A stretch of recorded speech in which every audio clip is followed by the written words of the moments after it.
로마서 12장 이후의 내용을 우리가 정확히 이해하기 위해서 가져야 할 개념이 바로 영적 예배입니다. 1절에 나오는 거죠. 너희 몸을 하나님 기뻐하신 거룩한 산 제물로 드리라. 이는 너희가 드릴 영적 예배니라 라는 것입니다. 즉 삶 속에서 하나님이 기뻐하신 뜻을 이루어가는 예배, 하나님의 뜻을 이루어드리는 그 예배가 영적 예배라는 것이죠.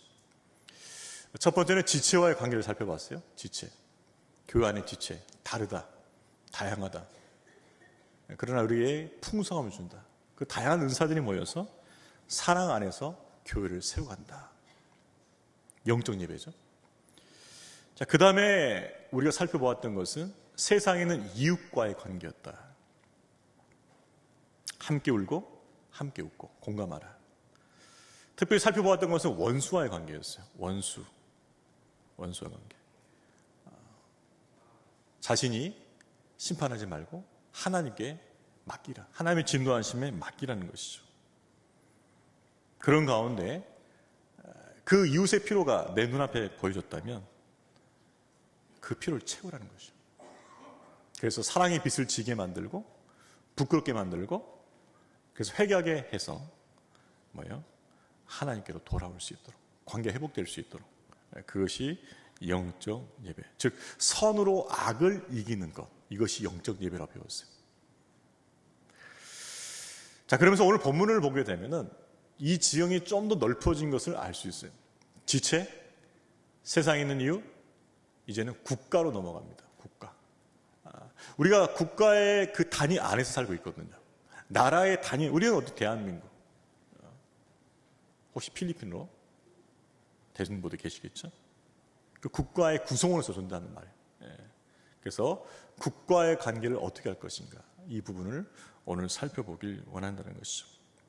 여러분, 그리스도는 본질적으로 보았을 때는 하늘 시민권자입니다. 우리는 하늘 시민권자예요. 예수 그리스도와 함께 십자가에서 죽고 부활하면서 하늘에 우리의 고향이 있어요. 하늘 시민권자죠. 그래서 우리가 이 땅에서 삶을 마치고 부활하게 되면 하늘 예비한 그 초소로 우리는 가게 될 것입니다. 하늘 시민권자예요. 자, 그렇지만 또 한 가지 우리가 가지고 있는 정체성이 있죠. 이 땅에 현존하는 한 국가의 구성원이라는 것이죠. 시민이라는 것이죠. 바로 그 부분도 우리가 무시할 수 없어요. 그렇기 때문에 국가의 국민으로서 의무도 있고 역할도 있다는 것이죠. 자, 그렇다면 그리스도인은 세상 권세에 대해, 특별히 국가 권력에 대해서, 정부에 대해서 어떠한 태도를 취하며 살아가는 것인가? 그것을 오늘 우리가 살펴보길 원합니다. 매우 중요하죠.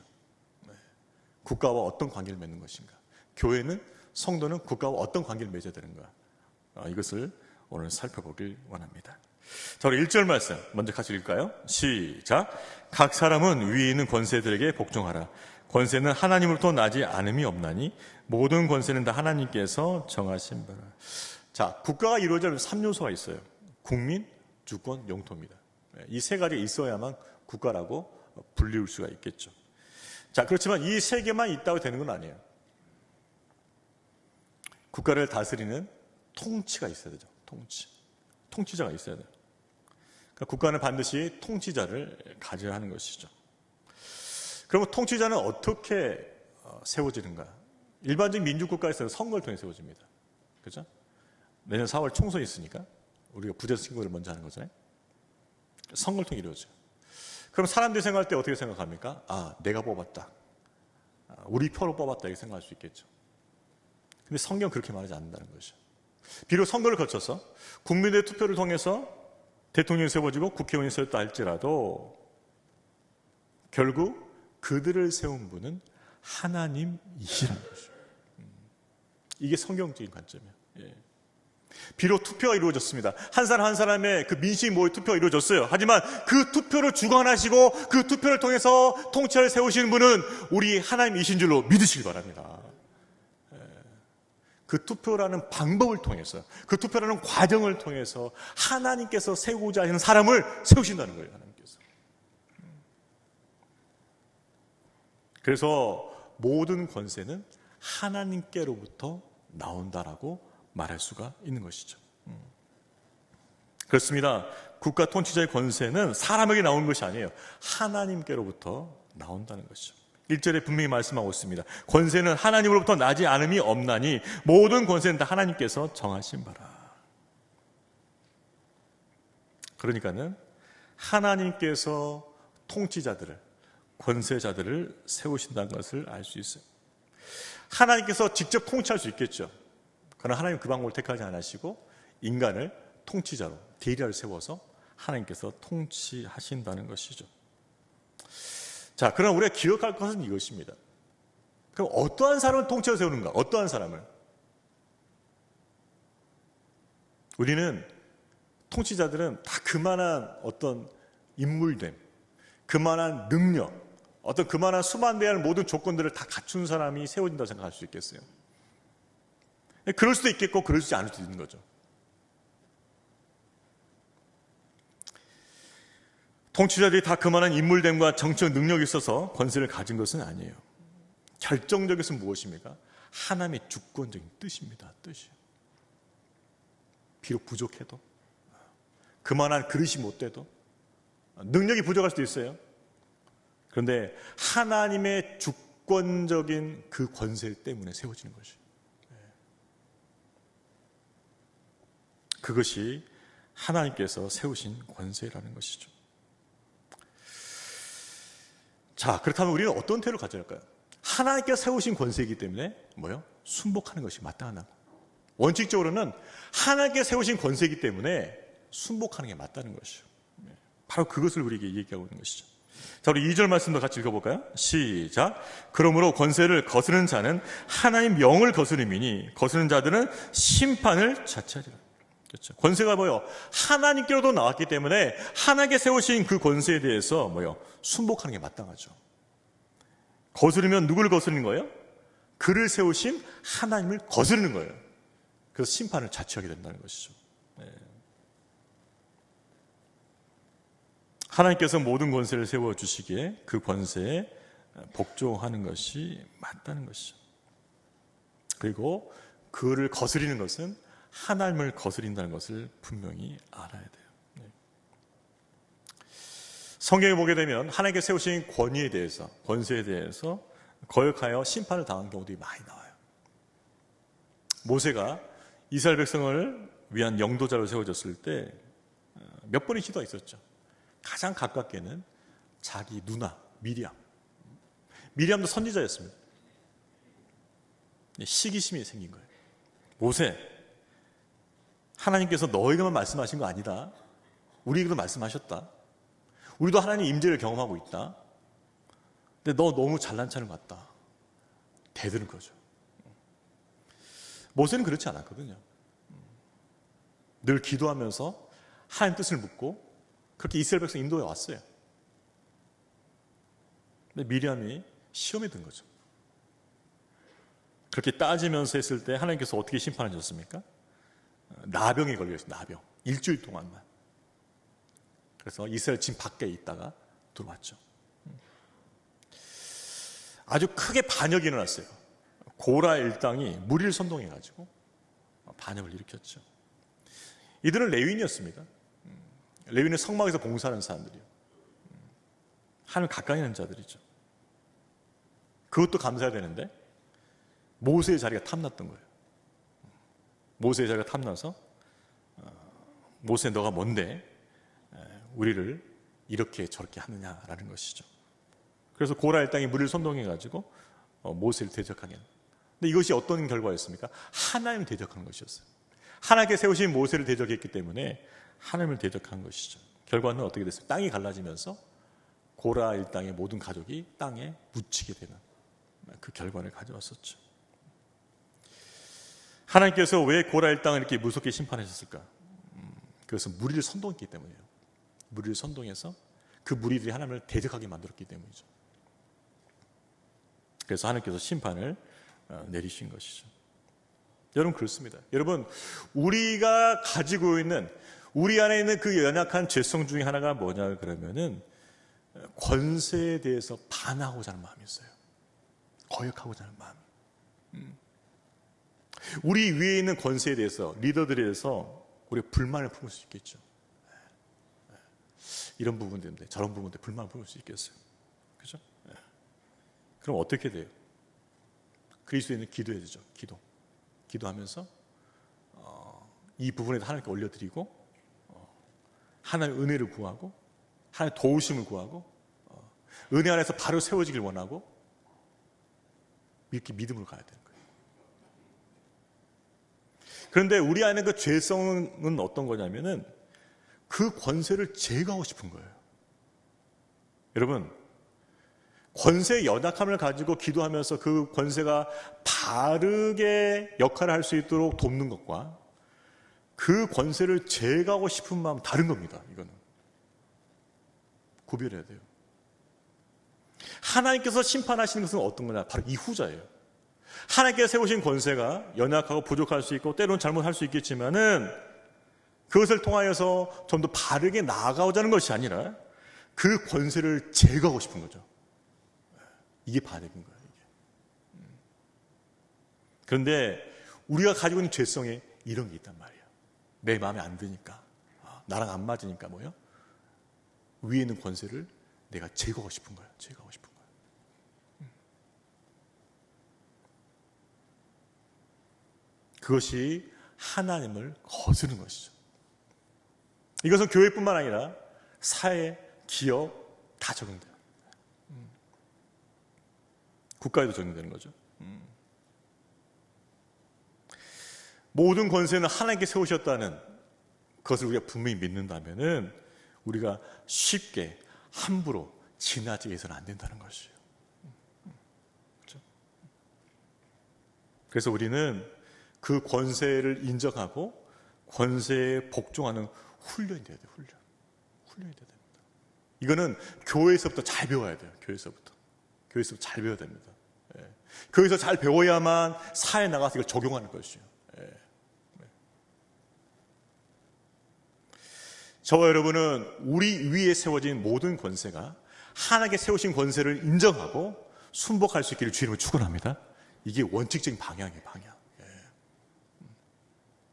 하나님께 세우셨다. 인정하고 순복하는 자세를 가져야 돼요. 자, 그렇다면 하나님께서 권세자들, 통치자들을 세우신 목적은 무엇일까요? 자, 우리 3절 말씀 같이 읽겠습니다. 시작.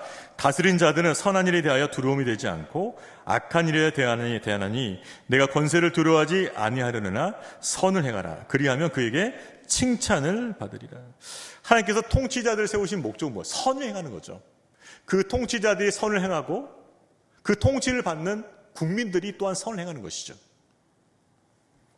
그것이 목적이라는 것이죠. 그래서 통치자들은 하나님께서 내게 권세를 주셨다는 것을 알고 반드시 선을 지향해야 돼요.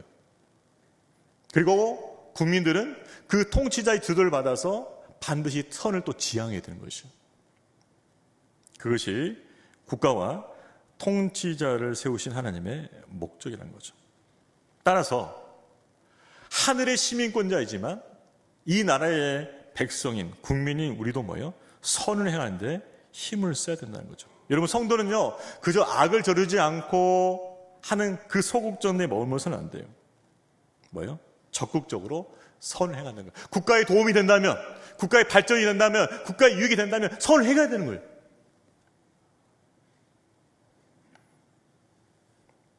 주님이 오실 날이 멀지 않았다. 나는 주님만 바라본다. 국가에 대해서 아무것도 안 한다. 건강한 그리스도인 자세가 아니라는 거죠. 내가 지금 속해 있는 이 국가를 생각하고 기도하고 이 국가를 발전시키기 위해서 이 국가의 유익을 위해서 할 수 있는 것들을 해야 된다는 거예요. 적극적으로. 그게 그리스도인 자세예요. 그래서 국방임을 하는 것이고 납세임을 하는 것이고 하는 것이에요. 그래서 뭐예요? 국가로부터 칭찬을 받아야 돼요. 성도는 소극적으로 악을 행하지 않는 것에서 만족하는 것이 아니라 적극적으로 선을 행해야 된다는 거죠. 또한 그것이 악을 방지하는 길이 되기도 하게요. 여러분, 자전거 페달 보십시오. 페달을 계속 밟아야만 안 넘어지는 거죠. 페달 밟기를 멈추면 넘어지는 거예요. 선을 계속 하다 보면은 오히려 악을 미연에 막을 수 있는 거죠. 어떤 정부기관 보고서를 제가 접한 적이 있어요. 그 보고서에 보게 되면 사회 구제기관 70%가 교회에 연결되어 있어요. 기독교에 연결되어 있다고. 여러분, 수많은 교회들이 이 구제 사역에 나서고 있습니다. 70%예요, 70%. 물론 우리가 욕을 먹을 때 많죠. 몇몇 교회들이 욕 먹고 그러는데 그건 소수고, 대다수의 교회는 국가와 사회에 기여하고 있어요. 70%예요, 70%. 사회구제. 이것이 뭐예요? 적극적으로 선언해요. 적극적으로 선언해요. 국가가 하지 못한 영역이 얼마나 많아요. 이런데 교회가 같이 협력해서 하는 것이죠. 그래서 그리스도인들은 적극적으로 선행하는 것이다. 국가를 위해서. 이것을 우리가 기억해야 할 것이죠. 자, 그러면서 이렇게 좀 더 구체적으로 얘기해요. 4절과 5절 말씀을 같이 읽어볼까요? 시작. 그는 하나님의 사역자가 되어 내게 선을 베푸는 자니라. 그러나 내가 악을 행하거든 두려워하라. 그가 공연히 칼을 가지지 아니하였으니 곧 하나님의 사역자가 되어 악을 행하는 자에게 진노하심을 따라 보응하는 자니라. 그러므로 복종하지 아니할 수 없으니 진노 때문에 할 것이 아니라 양심을 따라. 두 가지를 살펴봐야 돼요. 비록 믿지 않는 통치자라 할지라도 그는 하나님의 사역자는 거야. 이게 잘 이해해야 돼요. 성경에 보면은 안 믿는 이방 왕인데 하나님의 종이라고 일컬어진 경우가 종종 있습니다. 이게 무슨 뜻일까요? 비록 안 믿는 이방의 통치자라 할지라도 그들 또한 역시 하나님이 쓰신 도구라는 거예요. 도구. 바벨론의 느부갓네살 왕, 그죠? 바사의 고레스 왕, 안 믿는 사람들이었어요. 근데 하나님의 종처럼 쓰임 받았다는 것이죠. 결국 무엇입니까? 역사의 주관자가 하나님이시라는 것을 분명히 하는 것이고 어떠한 통치자도 하나님의 도구가 된다는 것이죠. 여러분, 이스라엘 백성이 우상숭배와 불순종 때문에 바벨론 포로 생활을 하게 되면서 오랜 시간이 있었어요. 70년 지났어요. 그때 그 당시에 고대 근동을 통일했던 나라는 메데 바사입니다. 근데 그때 고레스 왕, 하나님을 알지 못한 그 왕이 갑자기 하나님의 영에 감동을 입은 거예요. 그 감동의 내용은 이것이에요. 너의 제국 안에 있는 모든 유대인들을 원하는 사람은 다시 이스라엘, 예루살렘을 돌려보내라는 것이죠. 여러분, 이스라엘 백성들은 독립투쟁하는 거 아니에요. 메데 페르시아 그 제국의 어떤 상위권층에 진입한 게 아니에요.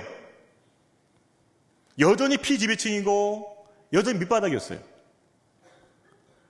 그런데 통치자였던 고레스 왕을 하나님께서 감동시켜서 황제 칙령을 통해서 그 사람들을 가도록 만들었던 것이죠. 놀라운 기적이죠.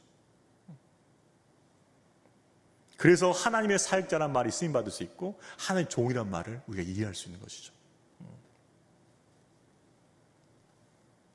그렇습니다. 믿지 않는 자라도 하나님이 쓰시는 도구예요. 그들 통해서 하나님 일을 하신다는 거죠. 따라서 우리는 무엇입니까? 통치자들에 대한 순복을 기본 자세로 한다는 것이죠. 자, 그러면서도 5절 말씀 보게 되면 이렇게 나와 있어요. 그러므로 복종하지 아니할 수 없으니 진노 때문에 할 것이 아니라 양심을 따를 것이라. 그 복종하는 가운데, 순복하는 가운데 우리 안에 있어야 할 것이 뭐냐? 신학적 양심이라는 거죠. 국가가 바른 방향으로 가고 있어요. 국민의 도움을 요청하고 있어요. 우리의 선한 양심을 따라서 그 국가의 요구에 부응을 해야 돼. 협력해야 돼. 그렇죠? 다음 주에 부재자 투표 신청하려면 적극적으로 해야 돼요. 난 관심도 없다. 그러지 않길 바랍니다. 제가 명단 다 살필 거예요. 적극적으로 참여하셔야 돼요. 신청하셔야 돼요. 그게 선한 양심이란 말이에요. 그런데 또 다른 방향의 선한 양심일 수 있어요. 이건 뭐냐면은 국가가 하는 정책이 우리 기독교적 가치, 하나님의 법, 그리고 우리 신앙 양심에 어긋나는 거예요. 저속되는 거죠. 이런 경우를 또 생각해야 돼요. 그럼 어떻게 할 거냐? 그때는 우리 신앙 양심을 따라서 저항할 수 있어야 돼요.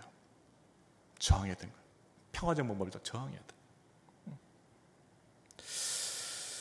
한국에 있어서 기독교에 감사한 건 이것입니다. 한국 기독교가 이렇게 항상 일치되는 건 아니에요. 여러 가지 이해관계 때문에.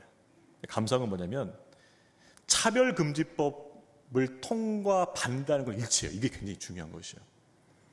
차별금지법이 뭐냐? 소수 인권자를 보호한다는 측면에서 동성애자들을 지지하는 거죠. 만약 이 법이 통과하면 어떤 결과를 가져오냐? 제가 강단에서 동성애는 죄입니다라고 얘기하면 전 잡혀가는 거예요. 잡혀가는 겁니다. 이미 유럽에서 잡혀갔어요. 미국에서도 잡혀가요. 아주 보수적인 주 빼놓고는. 그러니까는 제가 교회에서 동성애는 죄입니다. 동성애가 나와 있는 성경 본문을 설교하면 안 되는 거예요. 자, 그러면 이것이 계속 반복되고 누적되면 어떤 결과가 벌어질까요? 강단에서 동성애가 죄라는 것을 선포하지 않게 되면은 학교에서는 뭘 배우죠? 동성애는 하나의 성적 취향을 배운다, 학교에서는. 그럼 우리 다음 세대는 어떻게 생각할까? 아, 동성애는 성적 취향이지. 교회에서 안 배우니까. 그러면 여러분 자녀와 그 후손들에게서는 교회 다니면서 동성애 하는 자들이 많아진다는 거죠.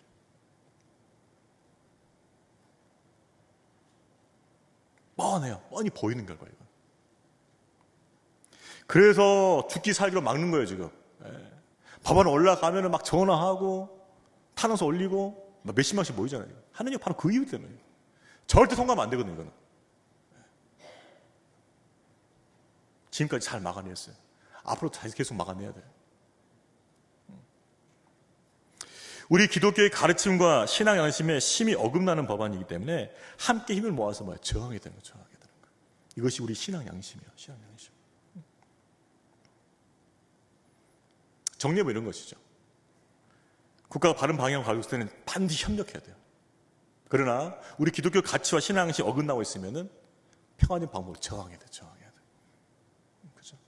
그것이 나라가 바로 서게 되는 것이죠. 그렇습니다. 성도는요, 국가의 관계 속에서 신앙 양심에 따라서 구체적으로 선을 행하는 그런 그리스도인이 될 것이죠. 자, 그러면서 마지막으로 구체 행할 선을 두 가지를 언급하고 있어요. 6절 말씀 같이 읽어보겠습니다. 시작. 너희가 조세를 바치는 것도 이로 말미암음이라. 그들이 하나님의 일꾼이 되어 바로 이 일에 항상 힘쓰느니라. 이런 국가를 경영하면 반드시 재정이 필요하죠. 조세를 내는 건 당연한 것입니다. 조세를 피하면 안 돼요. 회피하면 절대 안 됩니다, 여러분. 각자 나름대로 기준이 있겠지요. 근데 나는 세금을 안 내고 살아왔다. 자랑스러운 게 아닙니다. 자랑스러운 게 아니라고요, 그게. 낼 건 내야 돼요. 낼 건 내야 돼. 자, 그러면 국가와 관계 속에서 왜 세금 문제를 바울은 언급했을까? 역으로 생각해 보면 이 편지를 받는 수신자인 로마 교회 안에, 성도들 안에 세금 내기를 꺼려하는 사람들이 있었다는 거예요. 그렇다면 그들은 왜 세금 내기를 꺼려했을까? 로마 정부가 마음에 안 든 거죠. 안 믿는 정부잖아요. 사치하잖아. 정부가 마음에 안 들어. 그러니까는 내긴 내는데 꺼리는 거죠. 안 내면은 제재를 받으니까. 억지로 세금을 내고 있었어요. 그런데 바울은 그렇게 하지 말라는 거예요. 비록 안 믿는 정부라 할지라도, 연약함이 있다 할지라도 신앙 양심을 가지고서 국민에 마땅한 의무임을 가르쳐 주는 것이죠. 결국 조세가 있어야만 국가가 유지되면서 국민의 복리를 추구할 수 있기 때문이죠. 그래서 성도는 성경의 교훈에 따라서 납세를 분명히 할 수 있어야 하는 것이죠. 억지로 내는 것이 아니라 성실히 납부해야 한다는 것입니다. 자, 그러면서 이러한 국가에 대한 기여와 헌신 부분을 이렇게 정리하고 있습니다. 자, 마지막 7절 말씀 읽어보겠습니다. 시작. 모든 자에게 줄 것을 주되 조세를 받을 자에게 조세를 바치고 관세를 받을 자에게 관세를 바치고 두려워할 자를 두려워하며 존경할 자를 존경하라. 그렇습니다. 그러니까 조세와 관세를 바치는 것뿐만 아니라 두려워할 자를 두려워하고 존경할 자를 존경하라. 종교개혁자는 루터가 이 부분을 이렇게 해석을 했어요. 두려워해 마땅한 자를 두려워하고 존경해야 마땅할 자들 존경하라. 이것은 어떤 의미냐면 그 사람이 인격적으로 품이나 어떤 능력이나 그런 것들이 정말 내가 두려울 만큼 뛰어나거나 내가 존경할 만큼 탁월한 그 뜻이 아니에요. 하나님께서 그들을 권세의 위치로 세워주셨기 때문에 내가 두려워하는 것이 마땅하다는 것이죠. 존경하는 것이 마땅하다는 것이죠. 여러분, 하나님께서 세우신 권세, 그 권세가 하나님께서 세우셨다는 것을 우리가 인식하기 때문에 그 사람이 비록 인격이나 능력이나 자질이 부족하다 할지라도 그 직책, 하나님께 맡기는 그 권세의 그 중요성 때문에 그들을 두려워하고 존경하는 거죠. 제가 일부 때는 교사들 얘기 들었는데, 여러분 주일학교 교사 쉬운 자리 아니죠. 그럼 교사로서 성경 지식을 박학하고 다 알고 영성도 뛰어나고 그래야만 교사하는 겁니까? 그건 아니에요. 자기가 부족하다는 걸 알면서도 교사하는 사람도 많아요. 왜? 하나님께서 나를 부르셨기 때문에, 하나님께서 나를 다음 세대를 가르치는 일로 세워주셨기 때문에 순종함을 따라서 그 자리에 선 거죠. 그래서 우리는 교사를 존경해야 되는 거예요. 즉 여기서 말하는 두려움과 존경이라는 것은 권세자에 대한 절대적 의미가 아니에요. 하나님께 세워주신 권위와 질서를 지킨다는 의미에서 우리가 드려야 할 두려움을 갖는 것이고 우리가 드려야 할 존경을 갖는 것이에요. 제가 싱가포르 사역할 때 그때 현대가 건설 사업을 하고 있었어요. 교회 현장 감독 책임자가 있었어요. 그분과 성경 공부를 한 적이 있거든요. 간증을 해주시더라고요. 이런 비슷한 주제를 가지고 성경 공부할 때였어요. 재밌는 간증을 들었어요. 목사님, 저는 가끔 사장님 만나요. 어떻게 하시나요? 일단 떨리잖아요. 기도해요. 사장님 오시니까 기도하고 갑니다. 기도하고 똑똑 두드리고 들어오라 그럴 거 아닙니까? 사장님 들어오면은 이분이 이렇게 생각한대요. 사장이 저기 계시잖아요. 자기 일과 있잖아요. 그러면은 이분이 항상 했던 게 이겁니다. 사장 뒤에 하나님이 계시다. 항상 그 생각하는 거예요. 우리 사장님 뒤에 하나님이 계시다. 그래서 사장이 말하면은 하나님 말씀하신다. 저거. 야, 이거 이런 사람도 있네. 근데 저는 그때 그분이 되게 좋게 보였어요. 신실하시다. 신실하시다. 그 사장이 안 믿는 분이에요. 안 믿는 분. 그러니 그분 일을 못할 수 있겠어요? 일을 탁월하게 잘했죠. 회사에서 인정받는 분이에요. 여러분, 그분은 굉장히 성숙한 신앙을 갖고 있는 거예요, 지금. 사장이 안 믿는다 하더라도 그 사장은 하나님께서 내 위에 세우신 권세라는 걸 인정한 거죠. 그 하나님에 대한 경외함을 가지고 그 권세를 받들어서 섬긴 거예요.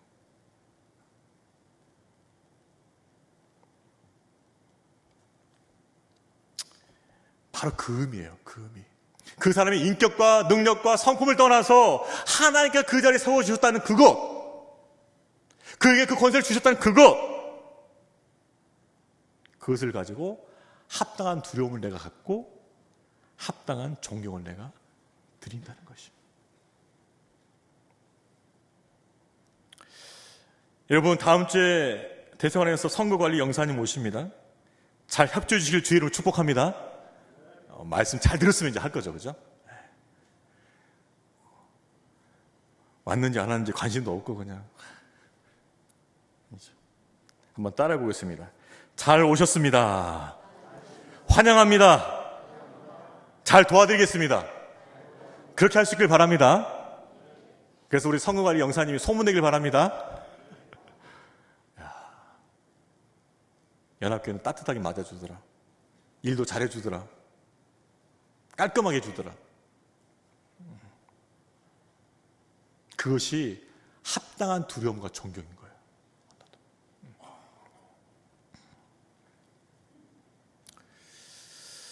말씀을 정리하겠습니다. 여러분, 신앙의 아름다운 열매 우리 맺기 원하죠. 누가 종교생활을 그치는 거 원하겠습니까? 교회 생활 하는데, 교회 30년 다니는데 아무런 변화가 없다. 이걸 누가 원하겠냐, 이 신앙생활을. 누구도 원하지 않습니다. 누구도 원하지 않는데 이런 신앙생활 하는 사람이 많죠. 누구도 원하지 않는 이 신앙생활 하는 사람이 많단 말입니다. 20년, 30년 다니는데 변화가 없어요. 열매가 없어요. 그저 교회 왔다 갔다 출석돈 찍은 밖에 없단 말입니다. 열매가 없어요. 누구도 원하지 않는데 이걸 하고 있다는 것이죠. 그러면 아름답고 풍성한 열매를 맺으려면 뭐가 좋아야 돼요? 뿌리가 좋아야 돼요. 뿌리가 잘못되면 열매 잘 맺는 법이 없습니다. 반드시 뿌리가 좋아야 돼요. 그러면 신앙의 아름다운 열매를 풍성히 맺으려면 뿌리가 좋아야 한다고 하는데, 그러면 그 뿌리가 뭐냐는 거예요. 어떤 뿌리를 가져야 돼 그 열매를 맺을 수 있냐는 말이에요. 그 뿌리가 하나님 주권신앙이에요. 주권신앙.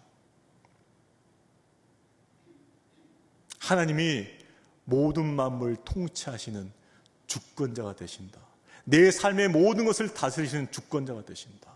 역사의 주관자가 하나님 되신다는 것을 철저히 인정하는 하나님 주권신앙. 이 신앙 깊이 뿌리 내려야 돼요. 그 신앙 안에서 모든 관계들 하나하나씩 믿음으로 맺어가다 보면 열매가 풍성히 맺어져요. 왜 안 되느냐? 주권신앙 안 돼 있거든요. 뿌리가 약해요. 조금 어려우면 자기 마음대로 하거든요. 조금 힘들면 자기 마음대로 하거든요. 하나님의 주권을 철저히 인정하면서 말씀대로 살려고 하는 그 뿌리 부분이 없어요. 그리스도인들이.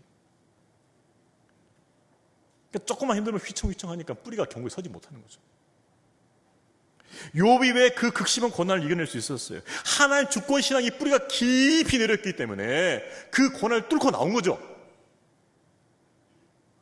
주신이도 여호와시요 취하신도 여호와시니 여호와만 찬송 받을지어다.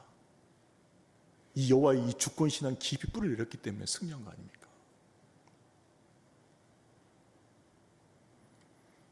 저와 여러분도 여호와의 주권 신앙, 이 신앙 깊이 뿌리를 내려서 하나님께 세우신 권세에 대해서 순복하며 그들과 협력하여 선을 이루고 하나님의 뜻을 이루어갈 수 있기를 주님의 이름으로 축원합니다. 여러분, 우리가 권세자들에 대해서 왜 잘해야 됩니까? 왜 그들 존경해야 돼요? 하나님 주권 신앙 때문에 그런 거예요. 하나님께 세우셨기 때문에. 여러분, 가정의 리더는 누굽니까? 가정의 권위자는 누구예요? 남편이에요. 이거 남편. 근데 남편이 내가 정말 존경할 만하고 능력도 탁월하고 정말 나를 잘 살게 해주면 얼마나 좋아요. 그런 남편 별로 없습니다. 있습니까? 손들지 마세요. 소문나요. 별로 없어요. 그러면 왜요? 하나님께 세워주셨잖아. 하나님께서. 그래서 남편 인정하는 거죠. 남편 착각하면 안 돼. 부인들이 잘해준다고 해서 내가 잘났지. 착각하지 마세요. 부인이 신앙이 좋은 거예요. 부인이 신앙이 좋은 거지 자기가 잘하는 게 아니에요. 부인이 신앙이 좋은 거야. 남편의 그 핸디캡을 다 커버해 주는 거지, 신앙으로 다. 믿습니까? 네, 여자분들 거기를 막 맞다 우리 목사님 잘한다 지금. 남편들 그런가? 부인들 신앙이 좋은 거예요. 여러분 착각하지 마세요. 기도하면서 여러분 품어준 거라. 품어준 거. 핸디캡 커버해 준 거.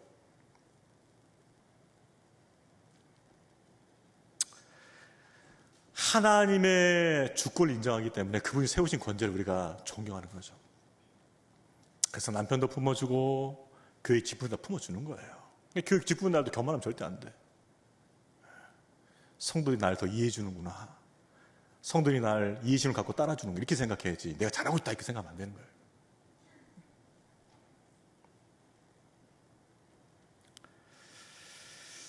하나님의 주권을 경외하면서 그분이 세우신 권세에 대해서 우리가 존경하고 또 합력하게 선을 이루고 하나님의 뜻을 이루어가는 믿음의 성도 되시기를 주의 이름으로 축원합니다.